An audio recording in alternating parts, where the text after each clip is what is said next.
좋은 물건, 나쁜 물건이 따로 나누어져 있을 거라고 생각하시는 분들이 있어요. 좋은 물건이 있으면 하나 좀 소개시켜 주세요, 이렇게 말씀을 하거든요.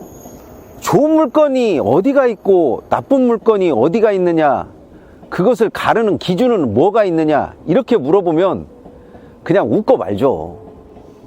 나도 좋은 물건이 있으면 저 사람만큼의 이익은 나도 낼 수 있을 것이다, 이렇게 생각하시는 분들도 있는데, 좋은 물건이 있다고 해서 과연 이익을 낼 수 있을까요?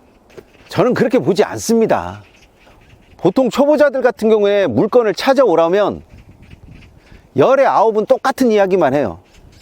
제가 정말 열심히 찾아봤는데 좋은 물건이 없어요.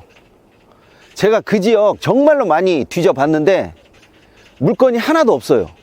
하나도 없기는 왜 없어요? 본인이 못 찾는 거지. 첫 번째는 경매나 공매에 나온 물건이 어떤 하자가 있다라는 것을 인정하려고 하지 않아요.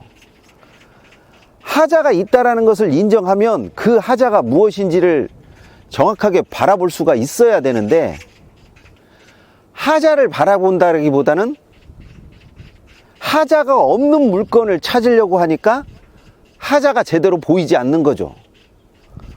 또 설령 하자가 보인다고 한들 그 하자를 처리할 수 있는 능력이 있어야 되는데 그런 능력은 없죠.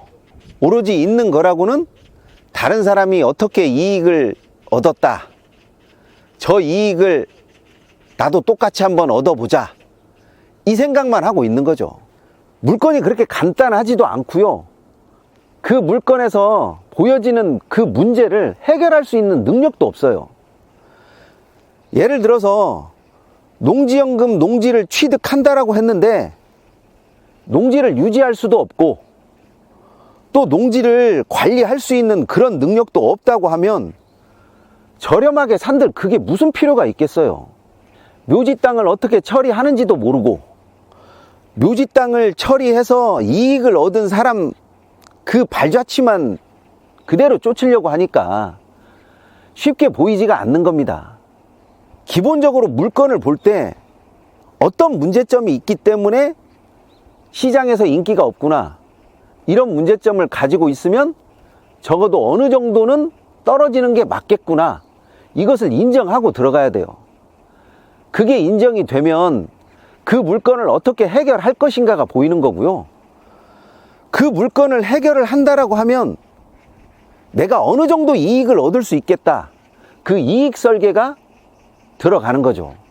이런 것들이 전혀 안 되는 상황에서 물건을 가지고 이게 맞다, 저게 맞다, 이렇게 이야기해봤자 별 의미가 없는 이야기예요. 똑같은 물건을 가지고 똑같은 사람이 아니면 같은 이익이 나올 수가 없거든요. 어떤 사람은 협상을 잘하는 사람도 있고 어떤 사람은 소송 능력이 뛰어나서 소송 능력으로 밀어붙이는 사람도 있어요.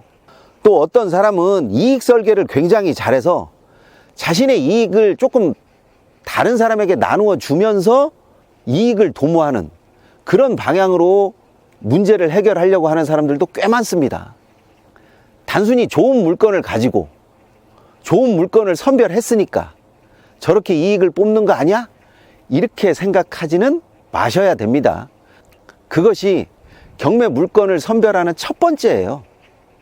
그 물건이 가지고 있는 문제, 그 물건이 떨어질 수밖에 없는 이유, 이것을 냉철한 눈으로 먼저 봐야 되는 거지, 그런 것들을 다 하나씩 골라내고 물건을 보면 정작 남는 물건이 거의 없죠.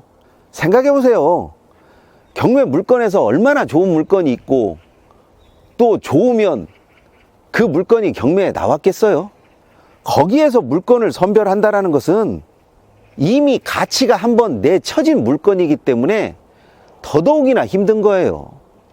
처음부터 잘할 수 있다라고 생각해서 그냥 낙찰 모드로 들어간다, 이렇게 생각할 수는 있겠지만 그렇게 낙찰 모드로 들어간다고 한들 이익을 뽑을 수가 없다니까요.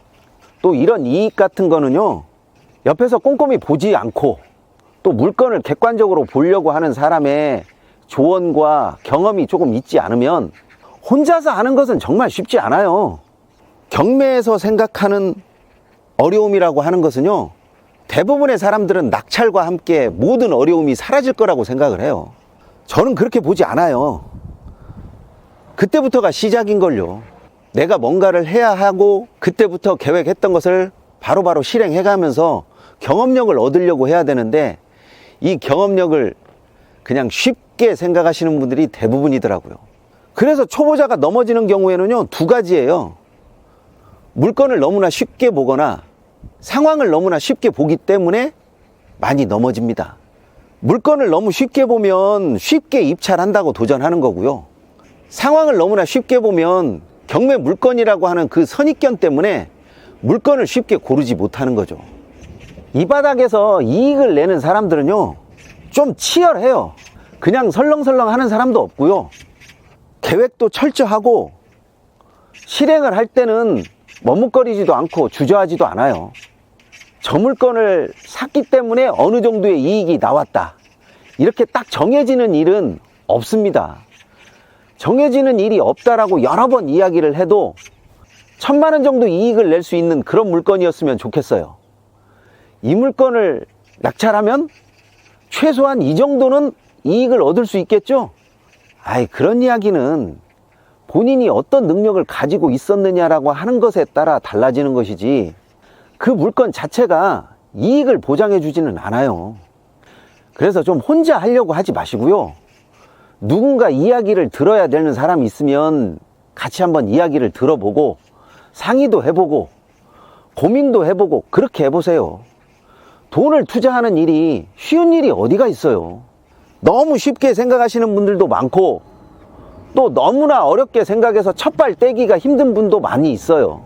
하시다 보면 별별 사람을 다 보게 됩니다. 어떤 사람은 물건 선별과 계획은 정말 잘 짜는데 그 마지막에 가서 조금씩 틀어지시는 분도 있고, 이익 설계와 물건 선별을 잘했음에도 불구하고 입찰 금액 산정에서 너무나 보수적으로 생각해서 패찰이 잦으신 분들도 있어요. 솔직히 이런 사람들 이야기를 들어보면요, 본인이 어떤 문제를 가지고 있다는 걸 다 알더라고요. 다 아는데도 쉽게 못 고쳐지죠. 제일 처음 먼저 해결해야 되는 것들이 바로 물건을 제대로 보고 제대로 선별해내는 그런 능력이죠. 계속 해보셔야 돼요. 이런 거는 물건을 선별하는 능력은 기본적으로 가져야 되는 능력이지만, 이 물건에서 제대로 문제를 보려고 하고 제대로 문제를 해결하려고 하는 사람이 드물어요. 그렇기 때문에 실질적으로 이익을 내는 사람이 많지 않은 것도 사실이고요. 어떤 물건이든 제대로 보려고 해야 보입니다. 현미경 카페에 들어오시면 농지연금과 토지경매에 대한 자료를 보내드리고 있습니다. 적극적으로 요청하셔서 적어도 어떤 문제가 있는 물건이고 이 문제를 어떻게 해결하는 것이 가장 나은 것인지 그 부분을 고민해 보세요. 조금씩이라도 앞으로 나아가실 수 있을 겁니다.